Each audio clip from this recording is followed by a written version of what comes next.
Bonjour à tous et à toutes les abonnés de Tindika Tindika Balobi Touro Katia Voka na Katia Tindika Tindika Boya et Belebo s'abonner avec Katia Voka Babi, votre humble servante Amarou dans la bino. Olingaka musique, olingaka politique, olingaka foot, olingaka social, socio-culturel. Boya et Belé na Katia Tindika Tindika Yasika yango makambu ya bia Babi Tindika nde ya liboso. Et là quand les arnaques musika teka rouge on mona bakoma s'abonner bo s'abonner mensuellement. Pobozwa Katia Voka Amarou na no politique et na obeta c'était la politique Boya et Belé Yasika. Tout le monde a mis ciao. Bonjour, bonsoir, on a battu tout le message en Kolanda Biso en direct, ça dépend de Aerozolanda Katia Voka. À la perle noire, le bibo, ça la ming branché pour eux, ils ont tindika dans Batindika Rapenza aux UPAO Makambo. Aujourd'hui, je reçois pour vous monsieur l'honorable Paul Balenza, au Boébi, député Uli, à l'Arabien, Bozoye. Merci, merci, monsieur l'honorable. Moi, c'était Mukina Likambo, Bandeko Bazo, là, donc Baka Ezo ya Kaming, Bandeko Bazo posé problème malgré Bango Baza Bapantisangote. Bazo, ça la remarque, Ming, même Bisso Mopé Bapantisango. Se rencontre, il y a président Antana sortant. Kokutana bango ba donné zo changer dernièrement ba kutana ki tomo changement ya ba généraux tozo baté ni les ko s'est passé entre bango mbali na kati wana mambe bomba mitoni. Non, n'avons répondre pour le président de la République asa konsi ya mboka to ko douter na ngoti bazo dicter eloko moko te asa ko sala oyo ye asa ko kana aza kosala oyo ye na ba conseiller na ye na ba campignon so aza na bango pembe ba zingi ye baza kokana po na mboka aza kosala en fonction ya ba besoin ba désirata oyo eza kosengama na mboka. OK, alors kokutana na ye na président honoraire eza kaka normal maman bino ninga président nyonso oyo kotika place akufa akoza la envie parce que apoza na mboka siko so avane na mukili mususu bon, on a gravité. Tout va bien dans la téléphone. Bon, on va monter. Donc, ce que les caméras ont dicté, en tant que président, ils ont en fait, ils ont une alliance FCC et Salana Cash. L'alliance, il y a une majorité dans le Parlement. Or, la majorité du Parlement, il y a une Mboka. OK? Dans le alliance, siko nyonso oyo esengeli mabongi nyonso baposte nyonso oyo esengeli mpona kodiriger pouvoir wana il faut bakabola yango na ndenge basalaki contrat na bango. Or mpo bakabola yango fo bakutana basolola endeko yo tikelanga awa te yo tika awa mais nous bateke oyo akala bimi habité changer nga ba généraux il n'est pas ba haute à nous il est libre de décider le président de la République, mais seulement il y a certains points où il faut et les cas dans la négociation il y a FCC na cash. Or, na FCC, il y a le président Kabila, na cash, il y a le président Tshisekedi. Alors, ceux qui vont aller à Koutali, à Sololi, au moins que vous avez plus direct, il y a pour planir Makambele plutôt que le lieutenant Bango, FCC, la presse, la déclaration, belé. Ok, merci papa. Expliquez bien, mais bande comme sous mais petit peuple baza vraiment d'accord dans votre bazo préféré mieux. Kokutana bango batchaka photo te po baza pe na posta ya président la bango Eli Félix Tshisekedi azala pe protégé par rapport ya président sortant bali penza ba rencontre wana te bako boyango te po ebiti na pouvoir te so ba boyango parce que ba ebité état na biso régime na biso ya pouvoir bali parlementaire ba o baleki mingi na parlement bango to basala ka gouvernement bango matchaka premier ministre. Alors ceux qui au sali il y a la cohabitation la cohabitation ngolo banini nga président Tshisekedi na ma député nga muke o ba ta musulu na parlement ka muke ba na décision présentée na za ko diriger mboka en fonction après ministre mo o za na tendance langati pe na parlement mo o za tendance langati wana et vous avez quitté côté mais ce sali coalition kola ngana bino to komi mutu moko e ba boya ngopona ni. Mais lelo to moni Thomas Loa Kapé azalaki interpellé à l'état qui par rapport ya ba makambo ya sala ba komo kanga moko akomo kende koleka koliba pesa ba point de vue na à propos ya mboka pe ndeko yeba yango justice hein ils ont quatrième pouvoir. Justice, ils sont indépendante. Ils ont dépendre de Moutouti. N'a pas cet exemple beaucoup simple. Yo au Salaka, na SNEL. Au commis secrétaire de direction, il y a SNEL. Comme nous avons dit, document awa, maman voka, ils ont au début, nga tout cas document na mona kiango, mais nga tem na traité kiango, na traité kiango, on de Gisèle. Azawapi, akoma la direction générale. Toi, akoma directrice, il y a ressources humaines. Est-ce que bako bengete pour ayako batune ba document auto kangeli ne convoque un problème. Yote de traiter kiango to sakindi ni. Bako bengae. Donc bakangi excellence Thomas Lwakati. Non bakangi été. Mais ba bengaki pour bayoka epo na époque ba dossier mususu au tribunal elingi eyeba. Yé mutu alaki ministre na tangwana. Yangana ba bengi pour la renseignement. Mais ba bengi pour bakanga été. Mais ce qui par exemple na dossier ba boni ke yé azape na mbano toza na faute wana siko ba convoquer pe ba accuser voilà à samba. Mais jusque là ba bengi kaka ba interpeller pour la renseignement après ça renseignement. Donc bakangi été et puis ça démarche beaucoup normale.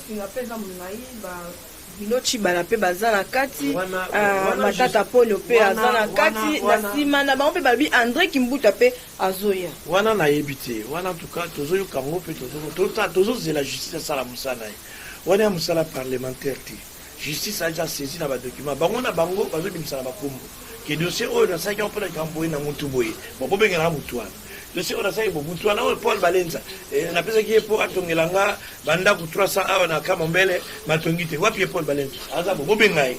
Tu vois, donc c'est ça, c'est-à-dire les gens que le tribunal, la justice est en train de convoquer, c'est d'abord pour un renseignement sur les dossiers déjà traités dans Kati. Mais ce qui s'avère que Bazali, complice, tous Bazali, acteurs principaux dans Kati dossier, ils seront convoqués comme inculpés, comme accusés dans le dossier. Poko kende on les obangisa déjà bato pour dire ka pe tondima kiteke akokende akozonga susuté lelo tomoni akei atikali pe na prison pour comme si pe koza pe Thomas Lwakati akei pe azongi susuté Bruno Chibala pe également bako kende pe bazongi susuté pour dossier zamulai lelo bande kwazo déclarer ba mabuluma jengele bazo déclarer ba pont bazo déclarer misali c'est salama Thomas Lwakati ça lelo côté qui problème ezaboué maman soko yebi likambo kubanga po ekobima mais soki ebi likambo te okobanga te donc yango na kanaba soki ebi likambo okobanga so ebino likambo te okobanga te ozomona ndeko kamera na prison kuna bakosambisa ye tokona na procès soki ase défendre ndenge eza nango ye te bakotala nde oyo eza bango. Moi je pense que mama avoka baquestion wana eza yango banini eza ndenge bato bazokanisa eza les ont dit mais tout est la justice et ça c'est lui qui connaît le problème, c'est lui qui se sent vraiment complice ou acteur dans le problème il sera jugé, mais celui qui se sent rien innocent et qui va se renseigner, il va rentrer calme à la maison. Justice peut condamner là. Et libérer mon tout cas à ne pas la plaisir. Ah non. Donc on a appelé la mou qui peut lobby peut interpeller. Pourquoi pas? Pourquoi pas? Madame Souna soit un bon homme, tout le monde a commis une musique à bétaïté. Et un bon homme qui a kata makambo 100 jours. Ah oui, peut-être. Pourquoi pas? Mais la conscience, n'a pas conscience en Yesu de Belanga, n'a pas kata makambo na te. Ibadi kunde. Quand on a appelé que les autres moni bato bauti kokufa na parc ya Uvira na éviter ceux qui osent makambo eza pasi maman parce que nga nazomona nanu mort d'homme batongo bakufi mpona nini mpo bazobatela nkita ya ekolo oyebi parc wana ya Uvira wana soki ya bien entretenu soki ozwa baétranger bavisiteur ekotisaka mbongo ebele ekotisaka badevise ebele bon bino boye bobomi bato tant que bobomi bango mpona nini mpo batika voie normale boyi bobo banyama to bobomi bango mpona kodestabiliser ka mboka. En tout cas moi je condamne ça fermement Et le Kwana, il faudrait vraiment que justice Nabiso et ça l'enquête gouvernement Nabiso et éclairer Biso tant aux hommes à la session parlementaire. Tant confirmer aussi là. Donc interpeller ministre, il y a environnement, alors Nabiso, ministre, il y a environnement, tout ministre, il y a tourisme, tout le premier ministre, tout le ministre de la défense, alors Nabiso, comment protection et ça la makana ba parc wana parce que parc eza kita mboka ndenge to batela ba nini minier ba carré minier ndenge pe to batela ba parc national na biso dernièrement to tambola kotala tala par rapport ya ba micro balandi ba bazo déclarer ba député tout ba votant ba kima ba quartier neni bokoya l'air boza na posa élection boza na posa boyeba na boleka liboso kota parlement bobandaka bien soumise mama nani bamama mpo bamama bayokaka mingi mama okei mwa bassin mwa 5 000 mais lelo bandeko wana baza susu te même na bandal a bazolela na kombo Patrick Muyaya na mama kotanga bakomba bato anga na ngami te omoni baliboso na report na bakomba bato nyonso otangi mais prochainement totanga bakomba bato te parce que ce que l'ingé parce que Patrick Muyaya au lukié autant de micro avoya par vanda wa akolobelo ke aza wapi pe azomona ante pour la nini parce que so rebelle oui bandi mais ce qui est vrai c'est quoi et le plus vrai c'est que nga na regretta rango c'est parce que les gens n'ont pas la vraie notion il y a rôle il y a député il y a rôle il y a sénateur il y a rôle il y a député provincial batva na notion na motinde biso tanto tanga elle est na cour mo na classe avec un civisme de éducation politique tano yekola parler mes anini sénat zanini mais les autres sont tous des mutu jo ndeni maire et là on est pour la parlementaire bazo 13 millions et 13 000 bazo 13 000 $. Et bakenda ba potre ba billet avion donc mutu azomona na député mbongo député azwaka ozomona musala oto ba osenga biso eza musala l'état fois sala député akoyate abongisi prince député te musala député ezali ya ko voter ba loi musala député yali ya ko créer ya ko voter ba loi ezali ya ko contrôler exécutif ko contrôler gouvernement boye papa député ni bulu o biso ezo diba matin ngai na ko kenina ministère ya infrastructure. Monsieur le ministre, dans la population n'a pas courant pendant 6 mois en exact. Dans la population n'a pas tout hôpital n'a quelle santé. Oh l'icamo n'a quelle énergie. De comme ministre, dans la population, je peux attirer tout le monde, tu interpeller. Neni na bumbu, neni na kitokimosi, ça fait 6 mois courir à côté. Neni c'est au maïa à côté. Bon, la solution est ça. Tant solution qu'il y a, député n'a biso à l'obé la kibiso. En fait, un député, alors pas moi netinda. Ali molobeli mais le député ali mutu oyo akoda bibembe abomsa ba balabala député oyo alata couper chaque samedi ça la terrasse député oyo akina ko ça ba câble ya courant député oyo abimisa l'hôpital à ça la voiture layette tu vois donc on a donné aux députés parole nyonso wana alors tant yo député osa la campagne na yo en se basant na likambwana ba ko juger pe na likambwana yo la kangi biso osala bola ka biso be osala on tenengeni le peuple aussi n'a pas tort pour avoir azobati yo le bien pour avoir voté donc ma voté amonia voté mais mon ko la ngaso ki nga prendre les na toujours la matongi na cette campagne na la matongi pe na do vanda la matongi je peux aujourd'hui quitter mais au moins à 8 temps ya ko vanda ba vous mona. Et puis, nous sommes à base d'anga pour la antenne partout dans cette construction. Nous sommes à commencé à salir. On a commencé à côté, on a vu les sungi, on a baillé, la capacité à faire sa solution à l'Ikambouane. Mais c'est honorable, oui, que la ministre de Tozo Babodola réserve comme à Tapenza Makas, qu'on lit à vivre dans conditions bien telles qu'on a un dollar et mati. Tozo Batimbo Tozo Kendewapi, Bamama Bazolila. Comme à Mbongo, il y a un facteur révélé. Il y a un facteur de production, il y a un facteur il y a dépréciation en Mbongo, il y a un facteur moins belé, mais il y a la production. Quand un pays produit asa la production makasi mbongo ekocircule mbongo ekozala mais lelo oyo toa na kati ya confinement so nakabeli oyo lelo $2000 okotya na banque transitaire oboma wana ndako po oyo yalobi oyebi te motu nyonso akomi ekenge bato babimisi ya mbongo na bango na kati ya bakonte na bango mpo ezala na ndako po so corona ngo ya kangele ekangeli na ndako na mbongo na ye kiatika ngo na banque alors na banque sikoyo mbongo espèce boye eza te dollar ekomuki ezomona te afo mata c'est tout un circuit et mbongo mpe mataka na ordre na nini psychologique emataka mbongo emataka même na les onti balobi lobi kuna barebele bakomi kotoyo nyosale abobo mbongo na ye mbongo c'est-à-dire komata ya mbongo eza na bafacteur ebele facteur économique facteur social facteur politique aussi voilà ezopesa mwa mobulu na kovivre mpo makambo yango esila fo nini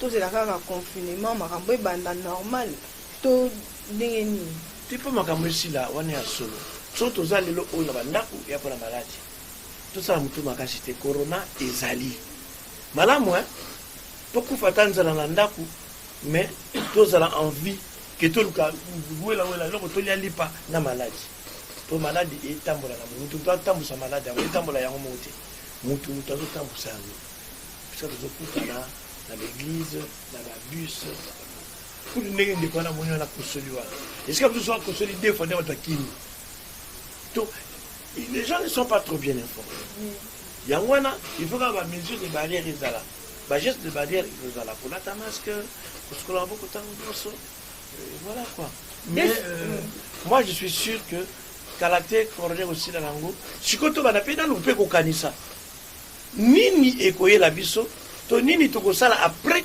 confinement après corona po so tobi tozela corona esila bango totelema te yango moi bato mosusu basalaka na bandako yango bato mosusu basalaka barencontre oyo ezoremi 20 personnes te mpona kodécider et voilà quoi voilà 2 semaines bapesa biso déjà mpona gombe confinement esi elekaki tozoyeba te ezoumela pourquoi tozozela na bacommune lisusu confinement ngo tokenda otina mwani non wana il faut wana kotuna mpenza bayebi makambo wana donc équipe à riposte nde yebi pourquoi ezoconfine déconfine malembe parce que bango motu baimposaki confinement gombe bango mpe motu bakodéconfine gombe mais bakodéconfine ntanso ngulungulu te pomona bato nyonso baya maladi koto bavoir osu na gombe bazobimisa na baarme oyo eza na kati ya gombe wana nayebi yango te makambo arme yango eza mais na confinement oyo biso toza bapandisa yango arme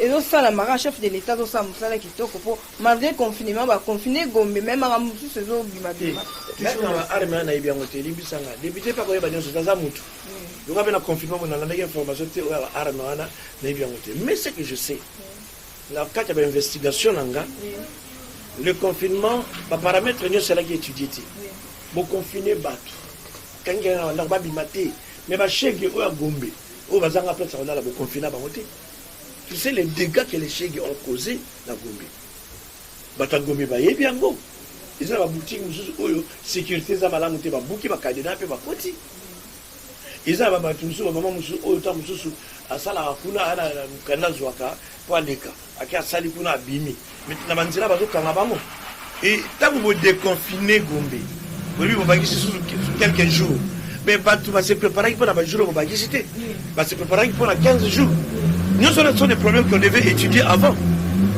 omona nyonso ce sont des problèmes qu'on devait étudier avant po bato wana basalaki profité mosu ya 15 jours eke bafuti mpe mwana na bango na mosala te sikoyo bobi na yango déconfinement ndambo na bobimela bino kaka na kati ya gombe mbongo eza te baosomba nini na baalimentation ofungoli e bato mpe baza kosala baalimentation wana ntango bazozonga bazozala brake na bato mabebi te ya mabe maboko milai tout ça eza babiloko oyo bamesure oyo baétudiaki mpenza te bon nayebi mpe te mpo moto alobeli nga alobiki na ndako na bango mpe na batima na bango désinfecté te bon basali bango mpe nini te prélèvement te examen te mais mpona baexamen wana je peux comprendre parce que nalandaki bakonzi ya riposte balobaki non toconfine bino oyo nyonso asentir oyo nyonso amoni baélément basymptôme abenga biso amilakisa toya kosala parce que bakobanda pe te babanda prélever bato nyonso yango maison par maison et 15 jours ya moke. Donc voilà quoi. Mais eloko nga na se plaindre quand na ba éco na yokaki eza likambo ya insécurité ya bango vis-à-vis ya bashege et puis incapacité na bango ya survie ya prolongement ya prolongement ya confinement. Et puis transport eza susu ya komata. Donc ba chauffeur ba commencer à des 1000 terrain 1000 francs nyonso nzo pesa ka passe na confinement oh bazo sala te ba transport eza ya komata. Ça sent toujours qu'il y non mais ce sont des faits oyo que et ça imika pour un confinement té. D'habitude na monaka ceux qui ba conduire ba chauffeur ba revendiquer ba matériel carburant et qui matité ba commencer à des terrain. Ce qu'il faut se demander comment supprimer pratique on a des demi-terrain. Ah voilà, il faudrait ministre à transport. Na cellule stratégique d'ailleurs associé à chauffeur, associé à parking. Il faut pas étudier comment faire. Et là on a la police. Nous on a la police c'est comme la mituka voiture. Et qui peut que ça la banquette toi dans ce réseau filé taximen nous ça yolo capella. Mais pourquoi ceux qui ont capé comme ils ont été au 24 académies, pourquoi ceux qui ont académie comme 24 été comme ça la banane Kassira on habite ngaza député ngaza ko tout dans le ministre du transport ya musala na pour répondre à place d'été yende ko yeba ko yeba quels sont les remèdes à apporter pour qu'il n'y ait plus de demi-terrain la période où il y a confinement. Mais toujours constatons toujours des clients que ils a pratiquement mabé tout d'abord un bar à problème. Mais ça là dans ces atavas nandaku mais pour abima que n'ka ngiringi avant la victime na maintenir faut faire des transports trois transports pourquoi et ça makambo tozo bana biso pour mettre biso pour tolini après confinement oyo mais c'est l'honorable Paul Balenza vraiment alekaki à lobby nga na promettre biloni on va parler ma transport oui mais qu'on le vient qu'il a mettre la micro ministre du transport il y a katé ça dit to ko za pena kaza ba commission la sous commission on nga na pesi promettre to yambia mutu super lobby yango oye ba teki uti na ikensilanga c'est ça le problème on est à 500. C'est pas 500 personnes qui doivent passer dans le micro pour là. Mais au moins, lorsque tu as une interpellation, il y a la sur regroupement. On se regroupe, on interpelle tel ministre. Puis tu as une idée. Tu as donc il y a qui est ok, merci. Comme vous nasuka émission so donc bandi déjà cochité question na nasuka etikali kaka par rapport à besoin le FCC na UDPS bande ko bazo telemela mingi papa molia bande ko ya UDPS. Papa Molière a kofinga président. Est-ce que Oazofinga, Aza président de la République et puis Papa Molière, il doit se respecter Aza député national. Maman Kambouana, le volume du sang personnel sur les naïfs bien voté. La monnaie n'a noté, sur l'élection, image à Finga qui va en sa réponse, mais la monité. La politique au total. Fini président. À le bini. N'habité. Mais président de la République allait être moko oyo faut payer sa respect makasi moto a fingi président et on a fingi moka mobita so bi ke président ana ko mundele ma otol ba président escroc auto senga bolimbisi mais oui tant il y a le président escroc mais a fingi nation mobimba donc les bilonios sont besoin d'un petit escroc mais escroquette pour amitié on va dirigé par l'escroc à nous président a kofinga maté ils ont voisin moyen où il y a comme ce message pas président a kofinga maté président a mutu ofi bisomoko to pesa di e kwa ndako na bino papa na bila tata sulara ta suba kana bilamba mais ko ngate mu ngam so finga yi pour ce yo on va dire finga papa na yo bongo ani ngam so finga le mais o ya Molière na yebite pour la moni yangote. Il faut comprendre que c'est le président à tous les Congolais. Injurer le président aujourd'hui, c'est injurer tout un peuple. Parce qu'il représente le peuple congolais. Pour les communes, il a PK tout voter qui va député Moussous dans l'Assemblée nationale. Bazo mérité te cause la penza ba député. Bon, la évité argument ni to ba critère ni au toutefois ko ça pour être la députée. 2023 éviter les critères au mérité, au mérité au bazate. C'est ça le problème parce que bino moko beaucoup de bango. So yo peut-être vous pour la losse, vous peut-être pour la 1000 francs, pour la 2000 francs. Et ndima a qui pour la 1000 francs, 2000 francs voter là qui. Ils ont signé plus pour aller. Moi je pense que les députés qui sont là ont mérité. C'est vrai que cour constitutionnelle, dans le cas où il y a cour constitutionnelle, corruption, tout ça. Mais ici il est qui? Toi, si on a besoin que nous ayons tout à la oyo, et que sala pour que Koyima 2023 est à la tête, et Batouba, mon aki, n'a voté qui est yé, peut d'abîmer. Donc, il y a pour le Banga, soit mérité, aussi longtemps qu'il y a un critère, on a vu une mérité, il a évité quoi dire. Ok, merci, honorable. Tout comme dans cette émission, message fort au Nabazo Landayo, numéro de téléphone, ceux qui ont copié ce message dans le que, et nous connaissons un bandit en soukala. Peuple congolais, pandémie où tous vivre, ils allaient réel. Peut-être, stratégie de communication, ils appellent se quitter, mais maladie où ils allaient. Il faut que y ait comme battre là, pour se battre l'inga, n'a pas la batterie. Tout vendre la banda. Restons chez nous s'il n'y a rien à faire dehors. Parce que nous sommes malade est à moyen de et puis on arrive à ce que tous à l'espoir qu'il faut les cas aussi là, qui tout les cas, Ebola les cas, on fait et les cas, tout à l'avenir. Pour la Congo, toujours il y a un état. Tant que l'économie n'a biso, il y a un baïmbaï. Tant que l'économie extraverti, tous aura bilo pour nous sur les bandes. On demande parce qu'on va tout le temps sur les déjà ça vient comme des choses, tu vas voir que tout le voyage t'es pas là-bas importé. On demande que toujours confiné peu dans l'économie en haut. Alors, tant que vous confinez l'économie, vous confinez les ressources budgétaires. Cela veut dire que tant que le confinement est aussi là, tous les gens ont la réellement. Et puis le gouvernement a sa stratégie pour que l'importation est allégée, pour reprendre rapidement des équilibres autocotinants.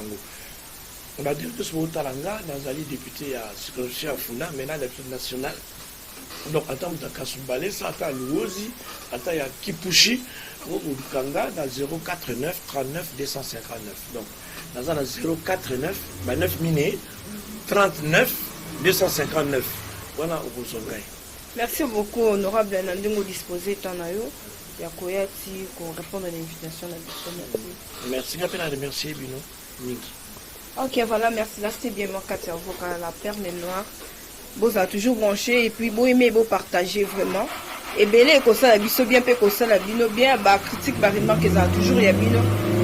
Là, je tiens à remercier à mes boss, Papi Kelly, mon pouvoir, pourquoi pas, Arifin Kisombe, Richard Long a triple école difficile à dévirer depuis Paris, Chez il était prête, il y a Londres.